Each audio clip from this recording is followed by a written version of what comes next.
Okay, so in question 13, they want us to discuss some normalization methods.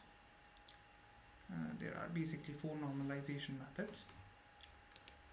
So basically, what is normalization? It is basically compresses the data in a specific range, right?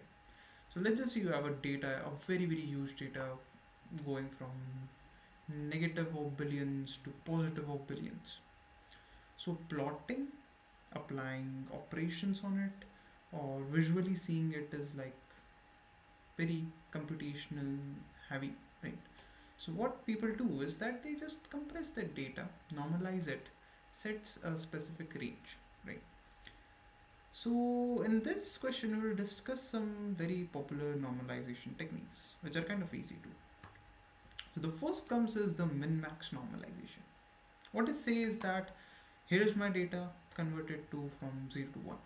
That's all. And our formula is also very simple. Take the minimum value, take the maximum value of that data set, put the x and just solve the equation and you will get the value between 0 to 1. So if it has the smallest value, its value in this range will be the 0. If it is the largest value, it will be 1, right? So this is a very great formula you can try on. Next is the z-score normalization. So it basically normalizes the data in terms of how much it is standardly deviated from the variance, right? It just basically says in much more nicer way the huge population, the huge people or the huge data which is having a very common relationship will be in the middle. It's just like a bell curve or a right skewed or a left skewed thing, right? So in this it is x hash is equal to x minus mu and standard deviation, so right. So it just makes the value between -1 to 1. If the value is in negative, it is below the average. If the value is positive, it is above the average. And if the value is somewhat near to 0, it means it is equal to the average. Next is also the same thing, the z-score normalization, but in this, rather than putting the standard deviation in the denominator, we use the mean absolute deviation.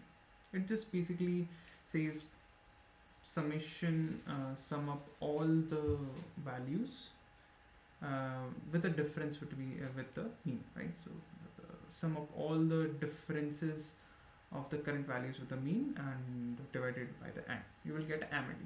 So what is need of it? Like, why can't we just stick with standard deviation? So what happens in the standard deviation is that whenever there are some outliers, some crazy high values or some crazy low values, the standard deviation can be a less reliable source to normalize the things.